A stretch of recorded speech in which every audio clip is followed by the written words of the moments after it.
Good afternoon, everyone. I'm sorry I have to turn off that fabulous this is our playlist of the day. It's elevator music, available on Spotify and all good channels. Frank informs it's also known as library music, which I find absolutely terrifying. Welcome, welcome. It's lovely to see you all. Please, if you feel that you are at all presentable, or if not, do turn on your cameras. It'll be lovely to see you. We've got quite a small group with us today, and as I said in my email, we wanted to try and make this as participatory as possible. Really, we're missing being together, obviously, and it's really hard to get to see each other. It's Tuesday afternoon, and so as I said, last year we did 3 sessions with speakers, and this year we thought it'd be really nice to let this final session be something where we could perhaps talk together. And we had some quite lively internal conversations about what direction we wanted to take this. And we've really been thinking a bit about this community that we're building up together and thinking about what can we do together and what do we do together that we can't do on our own, and, thinking about ways that which we're supporting each other. And of course, this is a project network as well. There's lots of you are involved in different projects with us, lots of you involved in the Europe Challenge, lots of other things like that. And as you maybe remember, the sort of strapline that we chose for PL2030 was innovate, connect, and advocate. And thinking about how we can advocate together as well is always in the back of our minds. What we thought we would do is I would just wanted to hand over the word also to some of our leadership team, and we're lucky to have with us here Erna and Ton and Eric, and I know that Marie's going to join us very soon, and perhaps just have a little bit of thoughts about where we're at in our journey now. I can't believe I said that, but we are on a journey. And then we have prepared just these 2 little questions, and I mean, I'm sure we're all slightly tired with our different facilitation tools, but I did a really fun meeting last week, and I found that, I don't know about you, but I like to write and talk at the same time. And I never thought I'd say this. I miss having a flip chart. I miss standing up and kind of scribbling things while people are talking. So I thought that once we've had, a couple of perspectives from people, and if anybody else kind of wants to just jump in and say, this is what I'm, thinking about in this really intimate group that we have, sort of. Also, I forgot to put in the mail, and I don't know where we are on our shared language, but in our sessions in February, Ton reminded me that one of the most inspiring things that he'd said was, what was it, Ton? There's lots of shit that needs to get done. Yeah, a shitload of work. A Yes. shitload of work. Yeah, that's right. And I was going to put that as the title of my mail, a shitload of work. That we have got, we're hugely ambitious in lots of ways, and there's lots that we want to do. So I think the way that we kind of come up with was to sort of think about one thing that we'd done that we really felt was working for us, and then, thinking about one thing that we really would like to see happen or change, and then maybe that helps us in PL 2030 to think about where we're going to put our energies, and just kind of hear a little bit where you're all at and what you're thinking about. And in case I forget, we are actively planning to have an in-person meeting in Brussels in November. So I can't give you a date just yet, but it's likely to be the first week in November. We're going to do something with the MEPs, but we just, have as many of us around the table, and let some of these meetings involve alcohol. So I'm going to give the word to.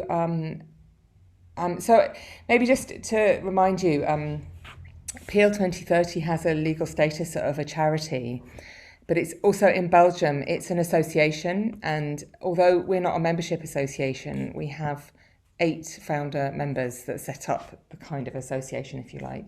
We're very, very lucky to have some excellent people with us, and among those founder members are Erna, Eric and Ton, who are with us today. And I think David and Marie certainly joining later.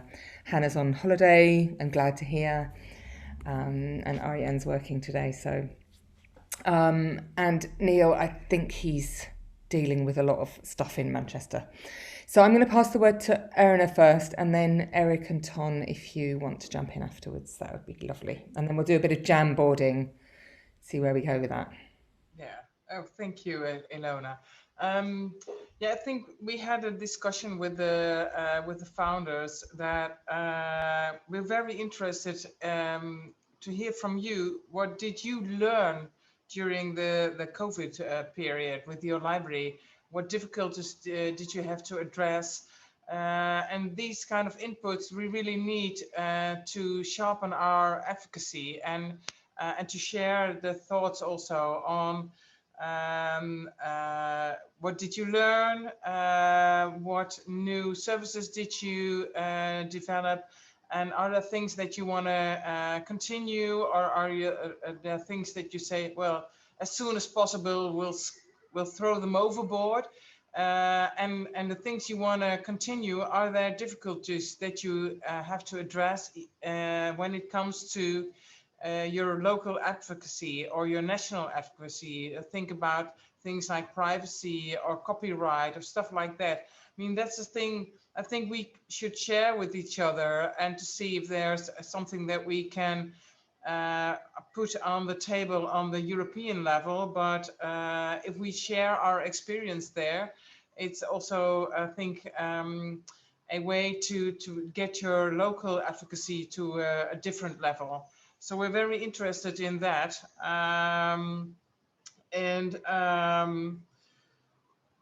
Well, I think I think that's the first start question, maybe. So I'm very interested. If no one starts talking, I'm going to give someone a turn to to tell about their experience. But I'm sure. See, there one, Elizabeth from the national. Elizabeth Rundqvist. Could you share your thoughts with us? Yeah, sure, I could. Actually, we had a working meeting today and tried to conclude what we've seen during the COVID in the public libraries. So I actually have it quite fresh in my mind. What we did, we started in March a year ago to collect data. Sweden have 290 different municipalities, and we have collected the data about the library's responses from their own websites. So we haven't used survey, or we haven't put questions to each of the library, but we have collected data from each library website, from their Facebook page, from Instagram, and wherever they are on internet. And we have done this, we call it, in Swedish, we call it translated a sweep, but we have gone through all 290 websites and all the social media accounts to start with every second week, and then we did it with some at some specific point. And on the recent time, we have pinpointed weeks, because it takes a week. We are maybe 5 or 6 people going through all the websites. So if I have the opportunity to share the screen, if you could allow me to share screen, I could show you a graph of how the Swedish public libraries have been open or closed. Can you let Ilona give her the... Yeah, sure. Yeah, let's just have a minute or two on that. That's great. So I could share this for you. So the blue line is open almost as usual, with only some like events, programs, cancelled, but otherwise the library is open as usual. You can access all parts of the library, you can pick the books from the shelves and so on.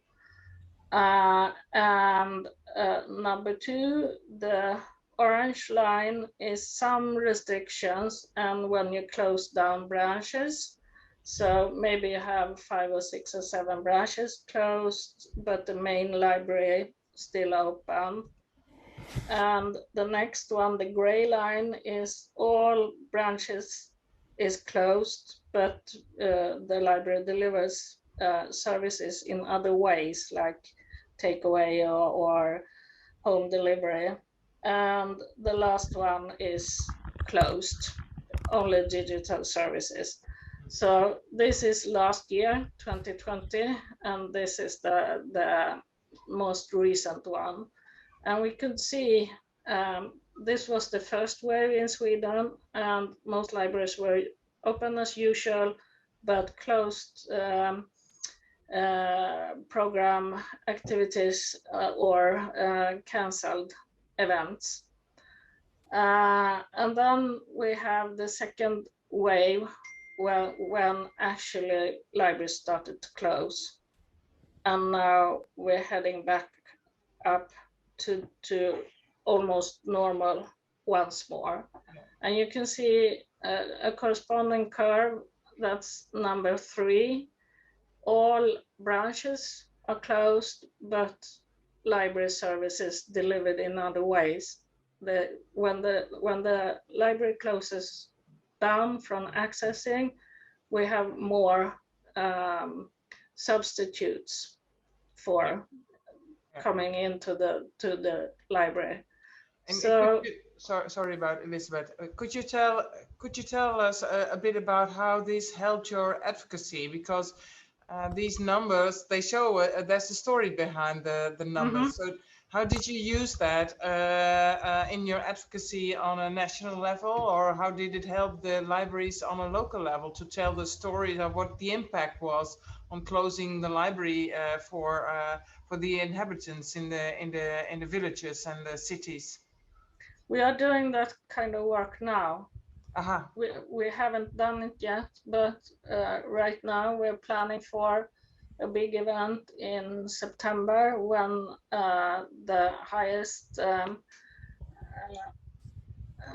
person at the National Library of Sweden will talk about this. So we are preparing the advocacy materials for it, but we have a lot of conclusions from this. So one conclusion is that digital services were expanded during the first phases, and it didn't last because it cost too much. So a lot of libraries have reduced access to ebooks and that kind of stuff.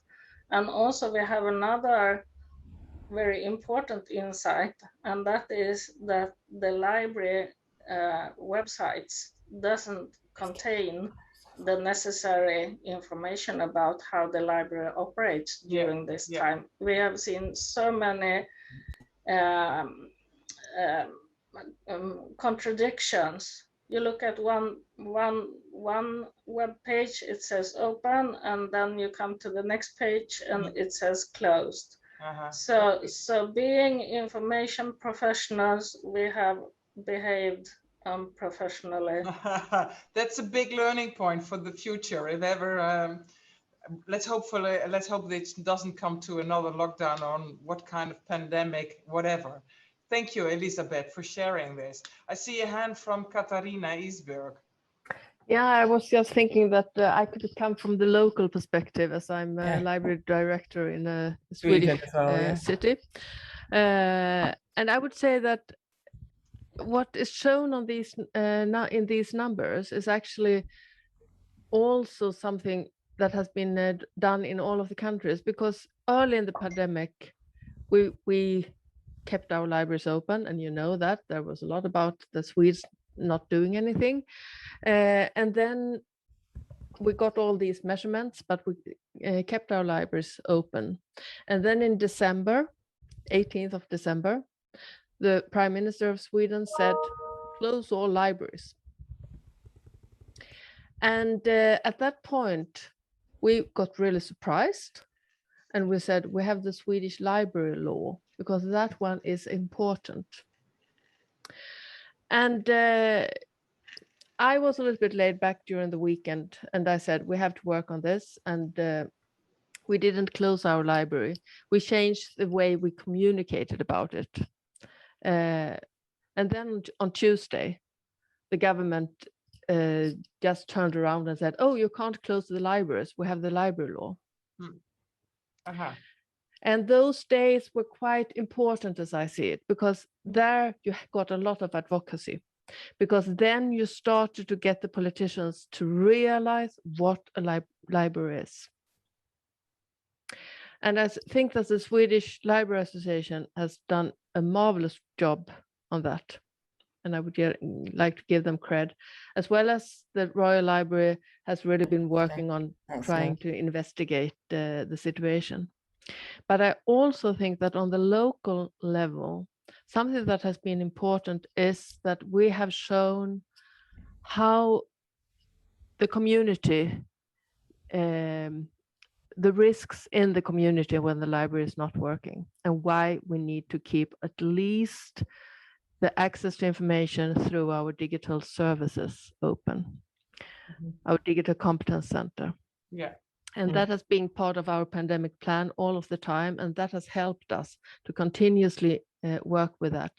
And then when we have seen that other businesses has made their services digital, where do people go? Yeah. They go to the library. Yeah. And then we have got a lot of visibility in the community that the library is important. And this is really something that we need to use and work on. Yeah. And I think we should do that on a European level. Yeah. Okay. Thank you, Katharina. I see your hand, Elisabeth, but I'm if you're okay with that, I'm very interested in hearing a story of one of our colleagues from Italy or Spain or Greece, because you've had very severe lockdowns instead of in contrary to Sweden, where there was a totally different strategy from the national government. So I'm very curious about one of the stories of if there's one of the colleagues of the southern countries who's willing to share their story. I see Veria, Stella. Yeah. Good afternoon to everyone. I would like to share with you a little project about hybridation for advocacy. It's a little project, but I think it's quite interesting.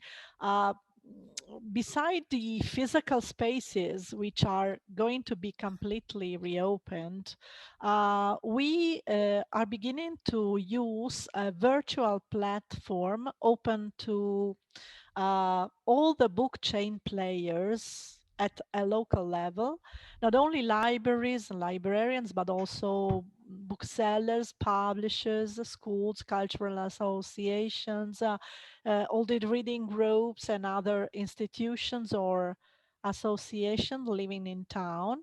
And we are thinking about this virtual platform not as the only option we can use because of the closures of the physical spaces and forbidden meetings in real life, but maybe as the option number 2, or sometimes the number 1 you can choose if you are busy in that time, or to join the meeting if you are out of town, if you simply are at home and you don't feel like going to the library. So you can join all the physical events scheduled in the library and also in the other organizations, of course, also through the virtual channel in the same time or in other times when you are free, when you feel like, using the broadcasted recordings of events.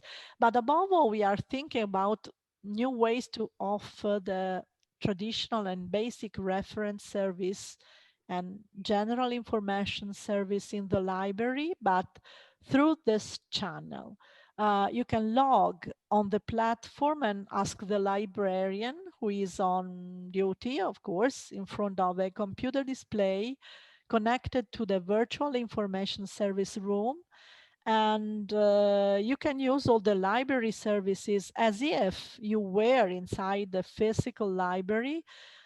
It's more than a chat, more than a phone call, because you can see the librarian and speak with him or her, of course, live, using your time at your best. And this way works well for example, technological first aid. If you lose your phone numbers, you are desperate, or your email in the office is driving you crazy, and so on.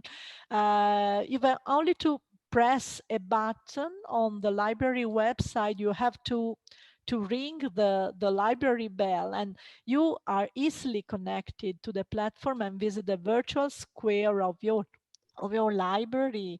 And also you can choose all the other gazebos open to the public and active with their own services.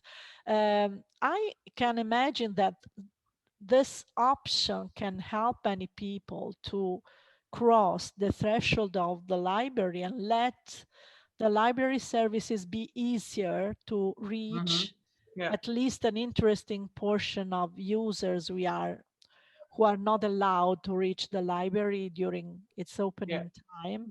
And I hope this new virtual version of the library, physically reopened, will be used by the citizens and can help us to change a little the air and strengthen our muscles toward change, because it's possible to enhance the power of the book chain, at least at the local level, and the library can help other members of the chain to be more collaborative and visible. And this, I think, can help us to enhance our advocacy ability. So this is a little project, but it's new for us, and I would like to share with you. Yeah. Did you already get any feedback from local politicians on the project that you started? We are only at the beginning, but I think that they are interested because they view a new way of action altogether inside the book chain, and this is a very it's an interesting situation. It's a new situation for us, and it will work great. I think so. I hope so.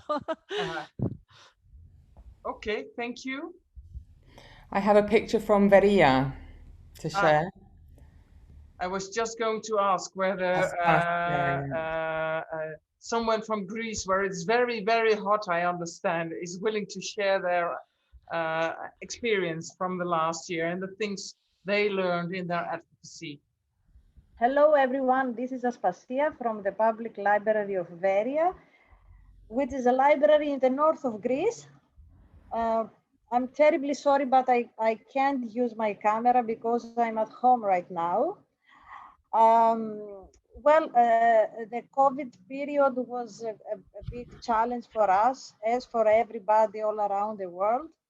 But I feel very proud of my library because we have been very flexible, and from the very start, we offered the service, the free of charge book delivery. So we lent out books. We had a sponsor, a local supermarket, who delivered the books in the afternoon. As they do with the shopping, with the things from the supermarket. And also they gave a box of tea to the library users. And we lent out more than 10,000 books with that service, which is a very big amount of books for the Greek standards.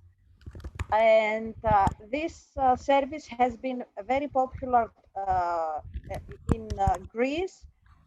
Even the national television made mention that activity. Almost all the newspapers, even the national newspapers, mention that. And the other thing is that we decide to create a new open air reading space. You can see, I think, the picture now. Here it is. It is almost ready, and people can use it during because in Greece since April until October people can stay outside because the weather conditions are satisfied, so people can stay outside at the reading space, at the open air reading space, use the library Wi-Fi. They can watch a film, a movie. They can take part in activities in a safe and open place. So this is all from me. The library has been very active, even though we have been totally closed for many months. But the library has been very active with digital services and the free of charge book delivery, which was the most popular one. Thank you all. Okay, thank you, Aspasia. Ilona is telling me that we have a Jamboard ready to put in any suggestions that you have, so we can share all the ideas. Yeah, I'm gonna send you the link, and I just thought we might just chat and put on stuff for a minute, and then we'll think about how we bring this forward to a conclusion. So I'm going to share my screen as well. Oh, is it up? And maybe in the meantime, either Christine or Sonia could share their experience. Just before you go on, Christine, I just want to say, if everybody's is everybody happy with Jamboard? It's pretty straightforward. I find it the easiest one. On the left-hand side, you've got a little sticky icon. It's the fourth one down, and you just click on that. You type what you think. So I can see people are connecting now, and I'll also I'll share my screen as well, so you can see that. But please, Christine, you're in the Europe Challenge. Perhaps you can tell us something about that and where you're at with that. Hello, thank you very much. Actually, at first, I would like to tell something about work on this COVID time. And there are a number of things what we would very much like to go on. First, it's this remote work. This type of work wasn't popular in our country before this COVID pandemic. And maybe it was like that because it linked to kind of trust between employers and employee. So also we would like to keep doing remote training. It gave us the motivation to improve our technical skills and save the time what previously we spent on the road. And saving the resources involve not only training, but also different types of national and international meetings, like this example. And also we would like to continue to organize events remotely, for example, meetings with writers. And for several years in Latvia, we have the national reading program called Children's, Youth and Parents Jury. And it's interesting that, for the first time during this reading program, our library has covered diasporas from Norway, Sweden, New Zealand, and the children from these countries participate to this program. So if we talk about this Europe Challenge project, since this year we are involved in this pilot project, and what is our main aim? This year we had administrative territories will be defined throughout Latvia, and Valmiera region will be one of the biggest municipalities, and there are concerns in the community about bringing people together to achieve common goals.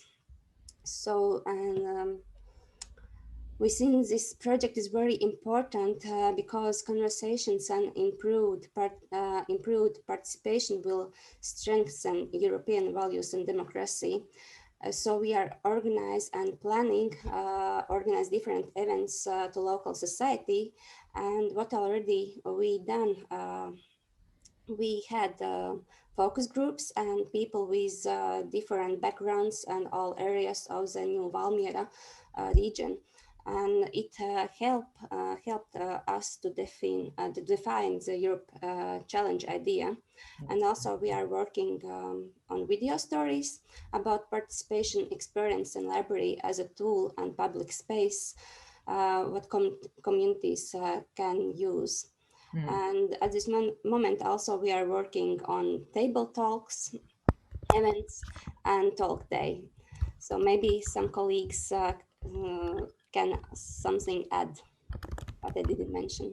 Thank you so much, Christina. I'm loving what I'm seeing. I'm just going to talk on the Jamboard for a minute. I think, I don't know, the door-to-door delivery, books and small talk generated advocacy. This is something that came up last week as well when we were talking about citizen participation. Who posted that one? I'd like to hear a bit more about that one. That was Filipa. Okay, maybe you can say something more about that, getting out on the streets a bit. I suppose it was a similar project to what in Greece we started landing books and delivering them door to door, and it was really amazing because it did it did create a huge impact, not only in the people that we brought the books, but also to the librarians, that we could see they were feeling so much more motivated and happy to see in a very direct way the way they were helping. Also the new users that were that came during that period were tremendous. They got up, the numbers of the new users got really exponentially up. So it was a discovery that in those times people still needed to read. They really liked, they enjoyed that. I think mostly people described that they felt like a need was anticipated, you know, their need for not only the books but for this proximity was something that was in some sense anticipated by the libraries, and they felt good. I love that. I love that, you know, being out on the streets has you know, changed a bit of behavior, and I think that's fascinating, and I think it's a really interesting practice to keep going. I love this one on surprise packages for patrons. We had an online network meeting last week, and it was organised by Aarhus, and we got a package in the post in advance, and it was so nice. You know, I think years and years of not having post or physical packages, and then, you know, obviously different kind of effort involved, but I really appreciated that. I'm just looking and seeing it, and you guys as well, jump in if there's something that seems really...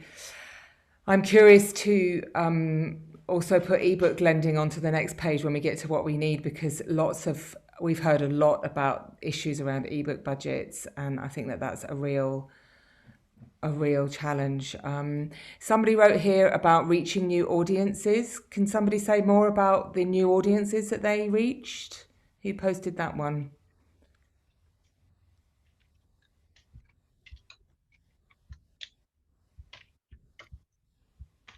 That was me, Ilona.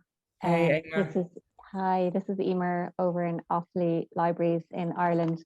I suppose we did a good amount of outreach online. And it was and a lot of events online, which was a completely new endeavor for us. We were, we went through kind of 3 very severe, lengthy lockdowns. And we found that we were able to connect with rural schools. My county is quite a rural area, with 8 libraries kind of strategically placed around the county in the more developed communities, bigger communities. To get to connect with those more rural schools traditionally would have been done by librarians going out and visiting, perhaps on the library van, or calling out and doing story time in the library. But for those schools to physically come into a library has always been a big challenge. So with the online programming, we were able to do story time via Zoom, and do a tour of the library and visit the library via Zoom or across Teams. We did parent and toddler groups, and we found we were able to connect with mums and little ones at home who again would have been in more rural areas, who would have found it very difficult to attend the physical library for these type of events, we also, although we would have quite a loyal older usership across the libraries, again, after the severity of the first lockdown, we really didn't find those users coming back to us at all. And certainly our vaccination program is really only now starting to, show the benefits and really kick in. So we really built up a connectivity there. We linked with a lot of our partners through community groups and other agencies to connect with those older users. And that was very successful. And a lot of that was around digital skills and upskilling. And it was to maybe assist older people as much as anything, keeping in touch with their grandchildren, actually, because, that separation, that familial bond was really broken through the period. So, I suppose there are just a few examples of how we really found the online programming provision brought us to different audiences who previously might have felt disconnected from us, irrespective of COVID, just through geography of the county, Right. So right. And I guess that's the question, isn't it? Is how much of that we can. Some of this is quite labor intensive, so the question is how much of this we can keep up. When when I just looking at this quick brainstorm, there's so much is around service and being of service to the community and thinking about creative ways to reach the community. It's beautiful. Frank, you wanted to jump in there. So we also reached new audiences, also online, but we gave free access to our digital services like streaming and ebooks for every citizen in Cologne. Of course, not all of them responded, luckily, but I think we had about 4,000 people who wanted a library card, so to speak, a virtual library card. And there were many of them who has never used us before.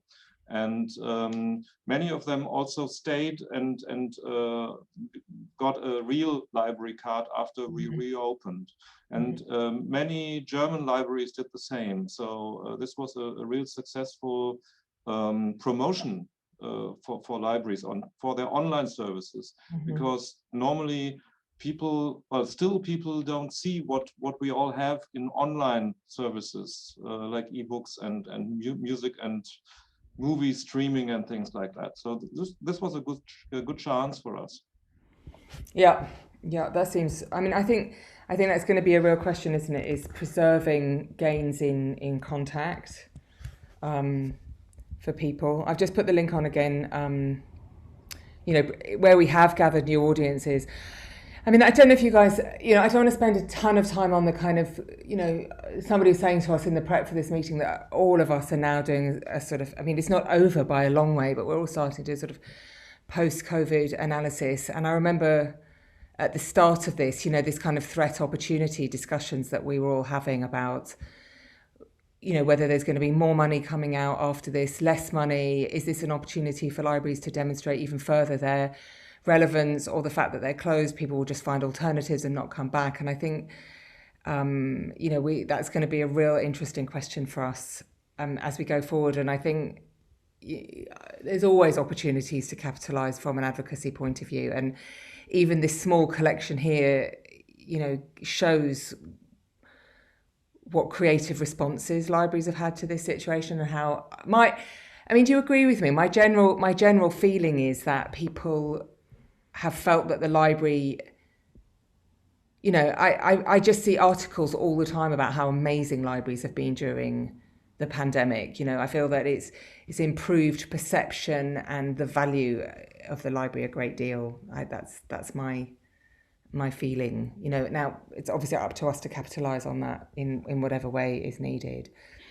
I'm going to take you to the second page. I think this is an important question as well, is what do you need right now if you want to keep on doing some of this stuff? Or what, even if it's sort of, what is the thing that you need? Now, we put some examples in here. There's a lot, as I mentioned, there's a lot of action going on in ebook lending, both from a legislation point, I think in the UK, e-lending went from less than 10% of loans to up to 50% of loans. I think, that's been one of the really obvious areas. The ebook lending market is very, very divided between the Anglo-American market and the rest of Europe, in terms of the amount of content that's available in other languages than English. So we've been having some very active conversations on this side. There's a big campaign going through now on ebook licensing that's funded by a foundation called Arcadia, that's being led by IFLA. And I think there might be a need for us to start to understand if we have a common position on that one, for example. Do we want, publishing is complicated, it's consolidated, it's local. So that's a question. Can we have like 5 minutes on what's the thing you would be advocating for or asking for above all others?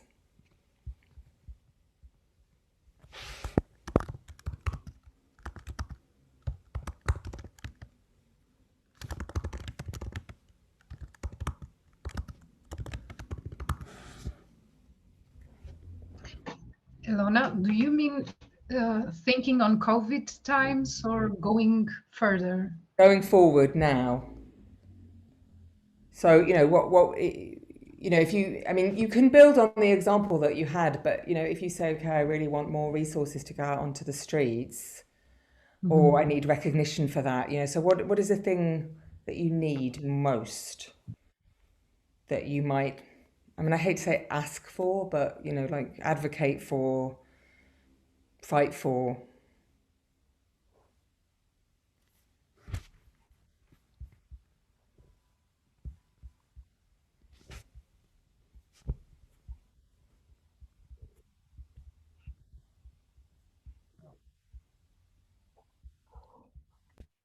Ilona, can I say something?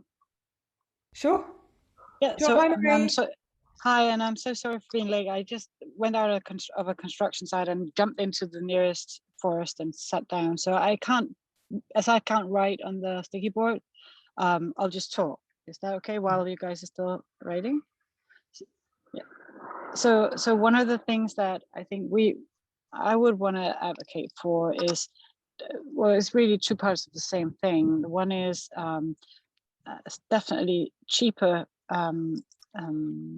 prices for ebooks, e-material. The conversations that we're having with the publishers, we have a lot of amount of digital material, but it is quite expensive. So it means that an ebook costs probably 7 times the amount as one lending of physical books. So it's definitely a big bomb under our budget. But the other part of that is that what we're really going to ask for is to get into, for instance, nursing homes, school, other places. Not well, school they have their devices, but nursing homes and stuff like that, where they actually have their physical devices that they can use to then borrow digital materials. And we'll be doing a big push for training audiences that are unfamiliar with. We were doing it before, but not to the extent that was needed. And so we're definitely going to spend more time and resources on training different audiences on using the digital materials. And do you have Do you have the resources you need to do that? Or because that, that sounds like quite resource intensive work to me. It is, and we don't. So what we're looking for funding for devices so that we can make sure that, well, in the best case, every person has a reading device in their home, or at least that if you're in a nursing home or in a hospital, you have a certain amount of devices that you can read from so to speak. So. But there is also the effort of communicating the literature through digital devices. And so we're also asking for funding to get more resources to go out and do that work. Yeah, interesting. Somebody's written access to medical databases. I'm really curious about that. Who was that? I can't see all of you because I've got this screen sharing on, but. Well, this is me. This is Aspasia. Hey. Well, in Greece, we don't have access to databases. I mean, only university libraries do have access to that kind of databases. So there has been a lot of fake news about AstraZeneca, about Pfizer, about everything. And I think that libraries should provide for all the necessary information about things like that. Interesting. Okay, so it's a real kind of misinformation, a request to. Yeah. Okay, gotcha. Interesting. Who's put in something about collective programming with GLAM? So for those of you who don't know, hold on, what does GLAM stand for, everybody? Libraries, archives, galleries, museums. libraries. Oh, there you go, galleries. I was looking for the G. Like the whole section. It was me who put it there. Okay, yeah, say a bit more about that, Eric. I think that's really interesting. Well, I think because the online programming was quite popular during COVID, I think it would be very interesting to see how other institutions who are dealing with the same sort of, difficulty to reach out, how they can work more closely together, and then to see if we can work together and make a program together with our musea, together with our archives, together with our like the artist in resident is coming to more and more libraries. It's more and more popular. And I think it's very interesting to see how we can provide the same thing online to help each other out. Why don't we do it more already? That's a good question. I think because everybody is very occupied with their own businesses and then trying to survive. And I think the conversation as it happens is quite successful, but the next step is quite hard to take. It's something that you need to curate. You have to look in your agenda, make time for it. It's the same thing I put also up, like we need like EU-wide webinars to train librarians to lead our staff. I think it would be very good to have a couple of courses in English on the different topics that we are facing today. I think Marie is doing excellent work on them. Like the next library conference was very much about democratic processes and what the role of libraries can be in those things. I think that definitely involves training of our staff. I think the whole conspiracy theories, fake news, all that sort of thing, we need to do more. I always, for the last month, I've been saying like, we have these reading tables in our libraries, and we have these places where everybody comes to read the newspapers and the magazines, but it's hardly ever what I notice a conversation with those people. What are your opinions? Why do you think that? Where did you get your information from? Is it really true? Are there other voices maybe that you can consider? And so I think active librarianship. I had this meeting last time. I don't know if you were there, Ilona, or the others, where we were discussing what should library do, and still the opinion is like we should provide access. And it hit me at that time so very clearly it's just opening the door. I was almost getting upset. I was always like, access is just the start. I mean, that's where our work begins. I mean, if we only provide access, we're lousy librarians. And although it's very important, that's really where our work starts. So I think, and are we ready for that? I think we can do some extra sort of webinars, courses, and things to train our librarians. But it would be interesting to do it on a European scale, or maybe a global scale, or whatever. Who's put in there more direct ways for libraries to have true impact on legislation? Curious about that one. Elona. Yeah. Me, Filipa. Filipa, okay. Yeah, I was, maybe this is too early for that, but I'm thinking about the consequences of all the natural consequences, maybe of all the participatory projects that we are putting in motion, and all this empowering of people and all this discussion of democracy, and then what would be maybe a natural result of that, or a natural expectation that we can have a more direct way for, I'm remembering the example of Brazil. I don't know if you know, but about the prisoner law. The librarians, the FEBAB, they were able to create to change the law and create a program that allows prisoners that go on a reading program to diminish their time. Yeah. Oh, yeah, I saw that story. Yeah, really interesting. That was such a cool idea. I could not forget that, because it's, I don't know, it really struck me as something that really creates a very powerful impact. Yeah. And I was thinking about that they were so brave and they were so, resilient to get there in Brazil. Yeah. So. Yeah, I mean, I feel that, when we're talking about activism, it's kind of, in the first session with Panthea, we talked about activism, and it was interesting. It was such a trigger for some people, because some people, it was like, the way some people respond to the word feminist. I'm not an activist. And yet everything they would say, yes, I want to change the world. I want to change things. I want to see how things work. I think that's what we are trying to do but I think that when you're trying to change legislation, nobody's given a magic wand. There's a democratic process, getting influence, getting access to policymakers, convincing them, there's a whole, it's a process, isn't it? So I feel that in the public service and in the NGO, whether you look at libraries as public bodies or whether you look at libraries as NGOs and associations, when I look across the spectrum of NGO lobbies that there are in Brussels, I feel that public libraries are catching up or becoming better at advocacy over time. And I think that it's tricky when you're a public body to find ways of advocating. And I think many library sectors and groups over Europe and over time have felt very comfortable. And it's certainly true, say, if you would compare the experience of libraries and the arts, or, to the experience in the pandemic, is very different.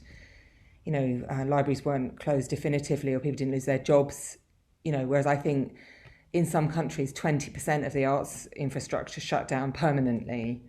There's just no sustainability for those bodies. So, there's sometimes a sense that because we're publicly funded, we're invulnerable, we're always going to be there, it's all fine, everybody will always want libraries. So finding the motor and the energy for advocating, you can't create a crisis when there isn't one. And, even at the worst moments in the UK, when they were just closing rafts of libraries all the time, it was very difficult to find, to figure out the advocacy strategies. When we started PL 2020, 7 years ago, we did a survey of, the libraries that we were working with. And the question was, do you think your library should have an advocacy strategy? And 85% said yes. And then when we said, do you have one? I think it was like less than 30% actually had a strategy. And I think a lot of that was because they just didn't really know how to do it, or what such a document would look like, or even thinking, strategically and long term. And that's something, we think about quite a lot in this group as well, is, how to help people join up their advocacy. And something that Filippo, you talked about in a previous meeting as well, is this consequence of people being on the streets is that they are ambassadors and advocates for the libraries. And they're doing, you know, every person, every worker in the library can be an advocate for the library, and that's part of streamlining that. I'm going to pass to Erna. Can I share? Okay. Oh, sorry, well, I can't. I just saw there were hands up, but Marie, go ahead. I'm so sorry. It's just I can only see you, Alona, so I don't know who's got. Oh, okay. Well, just like we saw a beautiful dog with you a minute ago, and that's very exciting. So I want to go Marie, then Erna, then Elizabeth, then Eric, and then we'll start wrapping up. And anybody else, if you want to speak, put it in the chat or raise your hand virtually.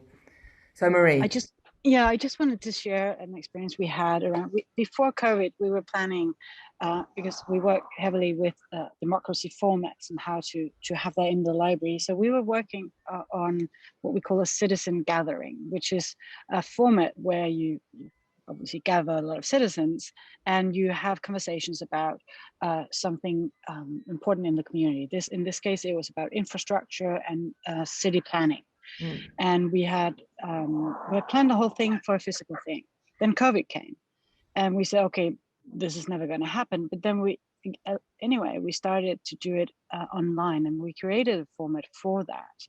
And the interesting thing was that we managed to actually carry through, I think it was 4 different conversations with the same group of people, coming back to the same topic, and then developing further with the politicians, with the decision makers as part of this.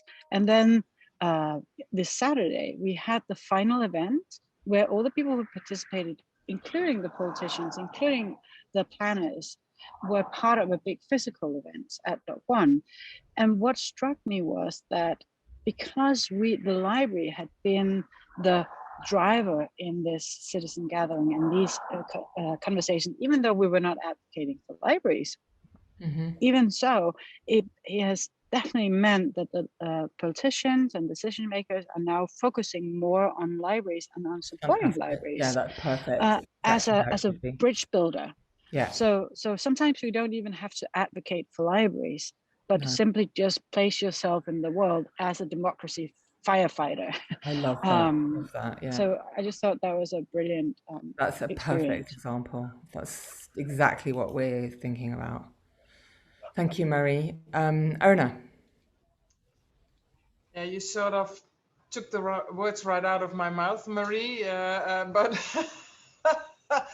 I think the big chance for the libraries are, and I think we should really find a way to enhance that more.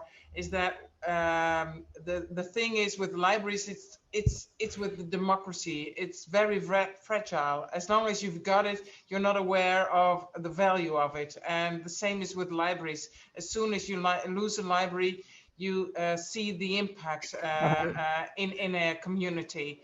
But what struck me is what Aspasia said about the medical databases. I think that we should, as libraries, should step up to the role that we want to have in the information society. I think we sort of lost that, at least in the Netherlands, we've lost that position. And I think we should try to reclaim that and just do it and to give this sort of a counter information to all these bubbles that people are living in, and to help to learn, to help people how to learn how to judge information and put that out to politicians as well, because sometimes politicians sometimes have a positive, how do I say that? They're not I can't think of the English word, but the ones who just sort of gloat on and serve on the wave of all this disinformation, and parties grow big on that. I think we should counteract on that and claim that position and be there for the general public who are fed with all kinds of information and they're not sure of what the right information is. And well, I always say that we have the lie and the truth on the shelves in the books on the library, and it's for the reader and the patron to judge which is true or false for them. And I think when it comes to the digital information, we should claim that same position, but to take another step forward on that. Well, that's right, thanks. To add on what Marie was saying. Yeah. Nicola's just put in the chat, libraries are perfect for citizen labs and democracy change processes. I mean, that's the goal, right? That they are perfect and that we're enabled to host and do that in the way, and also to be active in that hosting, not just passively host, but to be part of that process and central to it, because that keeps the community alive. We're coming to wrapping up time. Elizabeth, briefly. Eric, then I'd like to hear briefly from Ton, if you don't mind, if you're still there, and then to maybe we'll close after that. There you go. Elizabeth. I go back to what Katarina said about the Swedish Prime Minister, who went out and said, close down the libraries. There are the places where the pandemic is spreading. That kind of statement really put the libraries on the map. So it was a very difficult 48 hours or so. I don't remember, maybe it was 3 days. But he lost his job, so that's okay. No, he didn't. But anyhow, that was really one thing we needed in a way to get this really hard crash into the Library Act, and we could prove ourselves with the Library Act. It's a really strong one in Sweden, and both my National Library and the Library Association wrote 2 very strong documents to the government about what will happen if the libraries are closed down on very loose indications of a spread of the pandemic. So in a way, I'm happy it happened, but it was difficult times then. Fantastic. Sometimes you need some like really big push to act in a different way, don't you? Interesting. Eric, go ahead. Unmute. Well, I was just thinking when you mentioned the beginning of PL2020, Ilona, that we started out having ideas, and now we have this group here, and I think it's so wonderful to have people all over Europe thinking about efficacy and how important it is. And as I was mentioned, the webinars earlier, next week I will be traveling through the Netherlands to another place, another city in the south. I will not say which city for my Dutch friends here. Keep it anonymous, but actually the city council asked my help because they tried to get information from the library. What do you want? We have money, we want to help you. Right, what do you want? What do we want? When do we want it? Now! We want to spend money on you, but they are obviously not eager. Exactly, got to be ready to answer that one. So I think there's still a lot of work to be done. I think there's so many libraries out there who find it difficult to communicate with funders, with anyone. We are not, overall, we're not very good communicating, not very good listeners, and not very good communicators. So there's a lot of work still to be done, but I'm so happy with the group and with everybody involved and everybody talking and thinking and helping out to do our job as good as we can. I realise that, personally, it can be quite an existential question. Can you answer the question, what do you want? And in a way, we could say that's something that all of the libraries have to be ready with, is what a joy when somebody actually comes to you and says, well, what can I give you? What do you want? And even, for example, in Europe, the EU has voted this massive COVID recovery package. And I just sort of feel as a sector we need to be getting in there, and we've got even that quick brainstorm on the Jamboard. Look at all this stuff that COVID opened up for us. If we had A, we could carry on doing B and solve problem C. It's all kind of there. Ton, I'm going to hand over to you to give us some closing thoughts. Okay. Sir Ton. Thank you. Yes. Well, that's a big responsibility. I have been listening because in my feeling with so many wonderful people around the table today, it's really good to harvest what people brought forward and what was in the brainstorm. And I think there is a harvest of creativity, of new ways that libraries during the pandemic organize their services. So it's good to continue those we want to keep and those who were very valuable during this time. And there's a lot of these mentioned. At the same time, I think we should reflect on what we missed during the pandemic. And for me, one of the big issues was that normally when there is a disaster in a community, the library can be a safe haven for people, a place to discuss, to get information, to tell their stories and to get together. And I was happy with that Marie mentioned that they already got a meeting, but this in many countries, and at least in the Netherlands, is still in the stage of opening up. I think we should get back to that role as well, as a meeting place. So we shouldn't forget that. Then when it comes to democracy, I think in the contribution of Marie, there was great wisdom in that when you start with a process of organizing talks with people, nowadays, in times where science has become only another opinion, it is difficult to find common ground for people to have a debate or a discussion. People are in their information bubbles, and there's a lot what separates them. So you have to find subjects to talk about that they can connect with one another and engage in a conversation.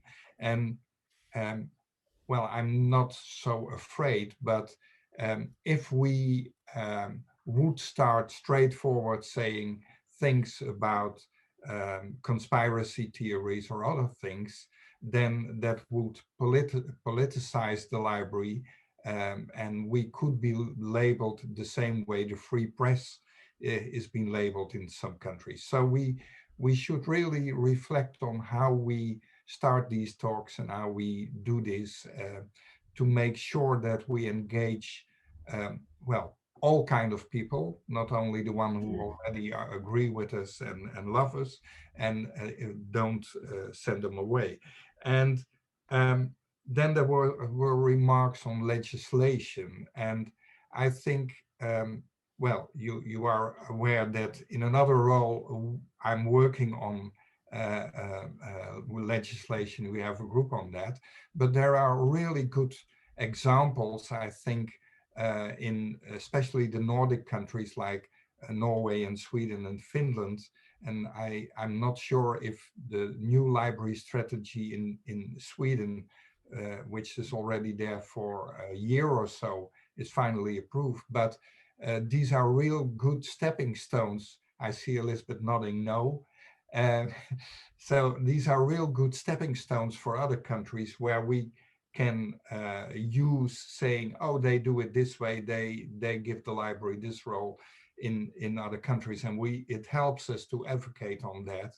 And at the same time, we have a partner in Brussels. If you see at what legislation in the EU on artificial intelligence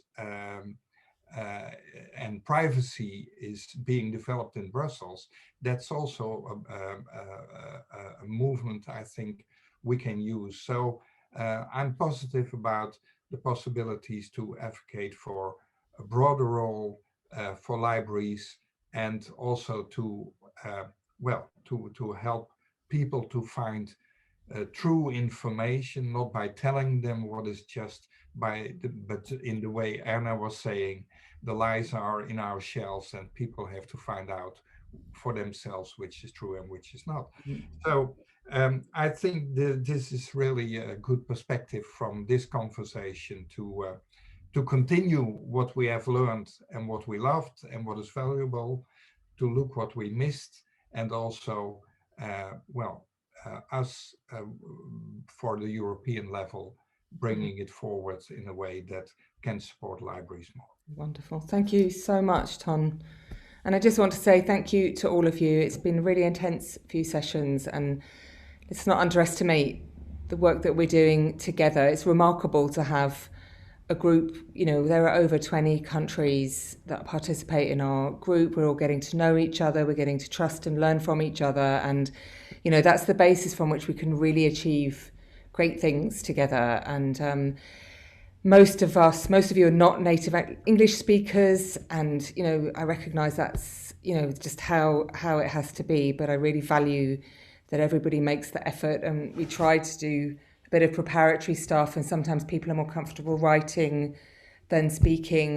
You know, and despite all of our different cultures and practices, we managed to find a common language and a common ground, and that's in itself a remarkable achievement for this community. So thank you for being with us. We are heading into the summer. It always feels like the summer, everybody disappears for months. Sadly, nobody I know takes 2 months holiday, especially not me. There's some EU projects coming up, so some of you might hear from us on that. And we will attempt to fix a date for a November meeting. And I think we talked about this with Maria as well, didn't we? That, you know, we're going to continue doing lots of online and hybrid stuff, but we really need to get together physically. And we really hope that will be possible in November. We're not hosting a big event in the Parliament, but we would like to organise a meet and greet with an MEP, some sort of breakfast, something like that. So we'll try and get a date to you and figure out who can be present and who can do what in the next month or so. Thank you to all of you who helped us with 60 books. That was great. We've posted the job advertisement for PL2030 on our website. So if you know of any good candidates, don't hesitate to spread that around. We're looking for somebody who'll start in our team in September. And I wish you all a wonderful summer. We'll be here. So if you need anything or you think of anything or you have more ideas, please don't hesitate. And I thank you all very much. Have a great evening. Bye. Bye-bye.